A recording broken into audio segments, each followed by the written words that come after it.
Please don't end on this. It's so sad. It has to. God damn it. With the bonus farewell episode now available, Life is Strange Before the Storm has officially come to a close, as indeed has our time with Max and Chloe, the heroines of Before the Storm and Life is Strange Season 1. As is tradition, I played it through in its entirety with Aoife, which is why you'll be able to see us in the corner throughout this video. Anyway, it's been a really interesting journey, not just because of all the heartwarming and heartbreaking stuff these characters have gone through, but because we've lived their timeline backward. Before the Storm takes place before any of the events of Life is Strange Season 1 have come to pass, and the farewell episode, the last time we get to interact with these characters at all, takes place at the earliest point in their timeline we've seen. That's not something you get to see very often in video games, and it got me thinking about how the things we experienced in Before the Storm have changed my perception of the events of Life is Strange. So now the story of Chloe and Max has been officially concluded, here are 11 things Before the Storm taught us about Life is Strange. Massive spoilers ahead for both games, obviously. Number 1, Chloe was a bit of a hellion, even when she was straight-laced. It's well documented over the course of Life is Strange and Before the Storm that while Chloe may be a hard-headed teenage delinquent with a penchant for disrespecting authority figures, she is super intelligent and, beneath the tough exterior, has a real love of science. We know that she was doing really well at school and planning to go to college before her dad died too, but what we didn't get to see was that the hell-raising Chloe Price was never that far below the surface, even when things were going well. Until the farewell episode,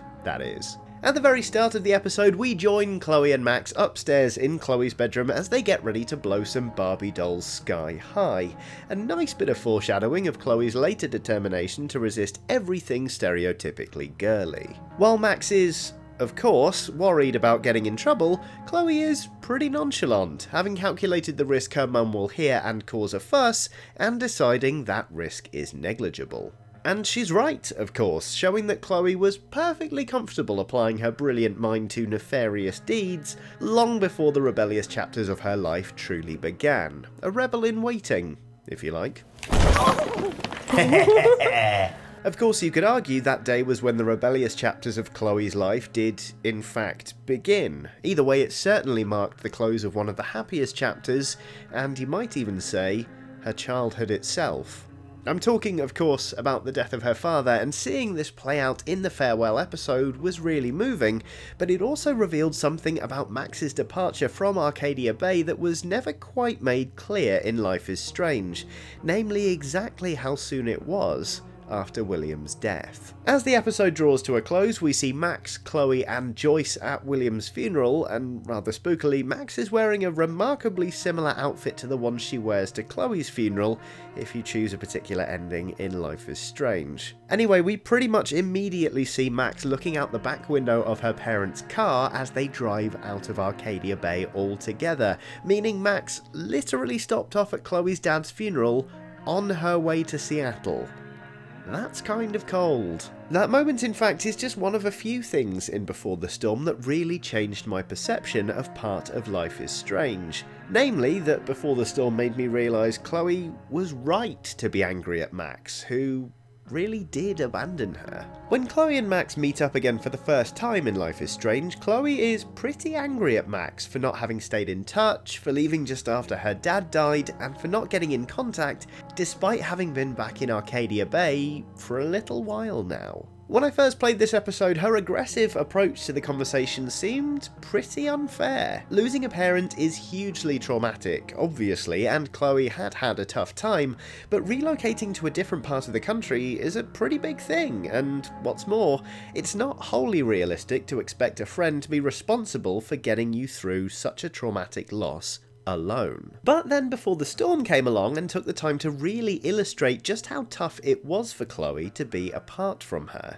Because at the start of Before the Storm, a few years have already gone by, and yet Chloe's journal still takes the form of letters to Max. Letters she'll never send because by this point she's convinced she'll never hear back from the friend she still so desperately wants in her life. Looking at the text on her phone, you can see how distracted and aloof Max is, whether she wants to be or not, and when you see Max pulling away from William's funeral before Chloe has even left the graveside, it's hard not to get the feeling Max just checked out for one reason or another. Worst of all, if for some reason you played Farewell and never found the courage to tell Chloe about Max's departure, then the first she hears about it is in the recorded message that's left in her room, which is really cold. And as one of our YouTube commenters pointed out, if you chose to sacrifice Chloe at the end of Life is Strange, that means this recorded message, delivered at the worst possible time, is the last real contact Chloe has with Max, except for some non-committal text messages, and that's awful. Not to rail against Max too much, of course, because I still think she's pretty great, but Before the Storm really did hold up a mirror to some of her behaviour in Life is Strange, and the years in between the two games, that casts her in a less positive light. Because Chloe can't rewind time like Max, she gets ahead in Before the Storm by relying solely on her wits. With the power of speech as the biggest tool in her arsenal, she has to really listen to people and be sure of what she says before she says it, because, well, there are no second chances. It makes her into a really assertive character, yes, but also a very empathetic one. Max, on the other hand, can rewind conversations pretty much as many times as she likes, exploring the different avenues until she finds the version that suits her best. Often this involves talking to people, gathering information, and then rewinding the conversation to use that information against them, or, if we're being kind, to elicit the desired response from that person. It's a skill that requires her to pay attention to others, sure, but it's actually pretty manipulative. When I first played Life is Strange, I felt every bit like Max was one of the good guys, and I was right there with her as she congratulated herself for doing the right thing. Having now seen the world through Chloe's eyes, however, I'm no longer sure Max is such a paragon of virtue after all, before we even touch on her being a bad friend to Chloe in the years she was away. The question is, do the ends really justify the means? And that's not a question Life is Strange really asked itself, but by showing us a different way of doing things, Before the Storm definitely lodged that question firmly in my mind.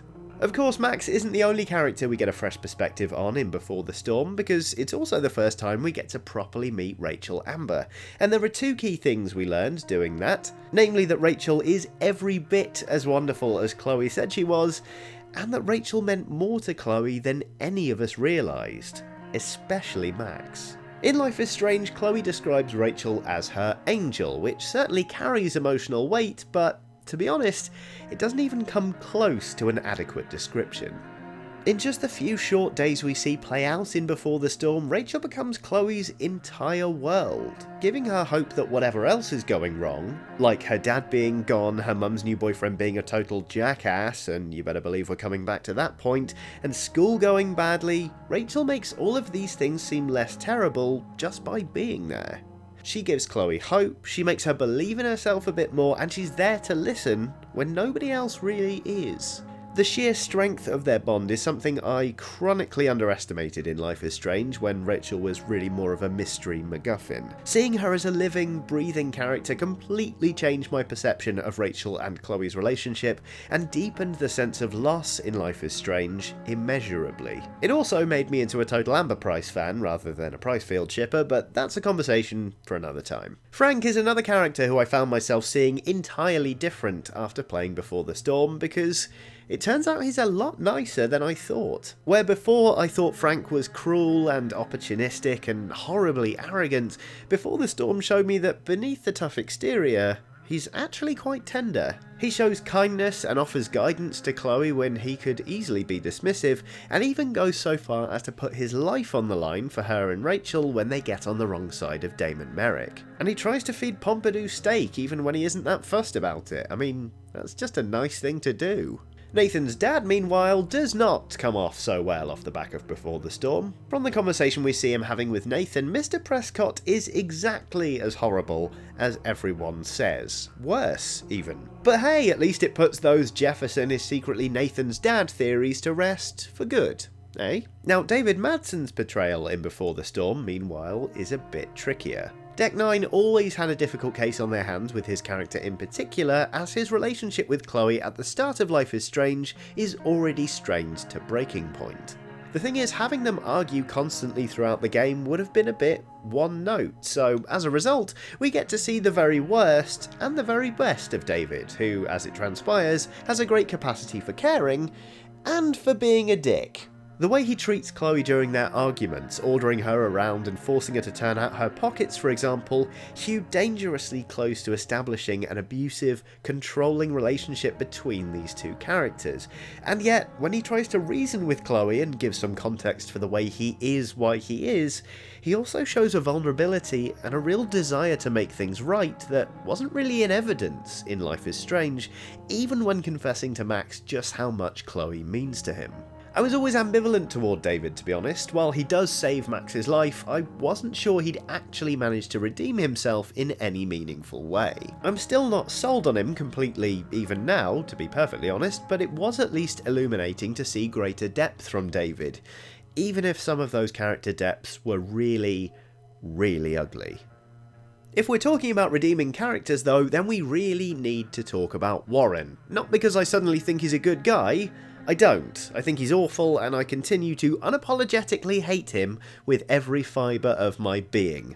Go team, not Warren. Awful as he is, however, Before the Storm at least made me realise that Warren isn't the creepiest guy at Blackwell after all. That award goes to Elliot, king of being the absolute worst. From the very start of Before the Storm, Elliot gives off these kind of Warren-esque vibes at Chloe, and if you pay close attention, you'll notice there's an element of controlling behaviour in every single interaction he has with her, culminating in a confrontation in Rachel's dad's office during which he physically blocks her path, gets loud and abusive, and clearly makes her fear for her safety. He's a monster, in other words. And think about it, that's the length Deck 9 had to go to in order to find somebody worse than Warren from the Blackwell student body. And of course the two of them are friends. Of course they are. Good job, Warren. You win by default. And finally, the last thing Before the Storm taught us about Life is Strange, well, it isn't really one specific thing, to be honest. It's more the way in which the game as a whole gives greater context to the original series. Relationships are redefined, character motivations are fleshed out in a way we didn't get to see in Life is Strange Season 1, but there are also these remarkable moments of awful foreboding and glimpses of a life that could have gone very differently had certain things not happened. In Farewell, we see that Joyce is trying to quit smoking. Chloe and Max dig gleefully in the soil for buried treasure, which is lovely, but also a chilling reminder of the moment they dig for Rachel's corpse in the graveyard. And with the tape recorder at the end of Farewell, we see Chloe transition from an innocent young girl into a young woman overburdened by things over which she has no control. In many ways, in fact, that scene captures what Jefferson tried and failed to document in the darkroom. There are all sorts of moments like these peppered throughout Before the Storm that really help deepen our understanding and appreciation of Life is Strange, which is really impressive from a game that also fought so hard to be its own thing and tell its own story. It's really well done, in other words, and it's a fitting way to say farewell to Chloe and Max. Now all there is for us to do is sit and wait and wonder what Season 2 might actually be like. Or you could watch one of the many videos we've done on Life is Strange to help tide you over. Go on, it'll ease the pain. Thanks for watching.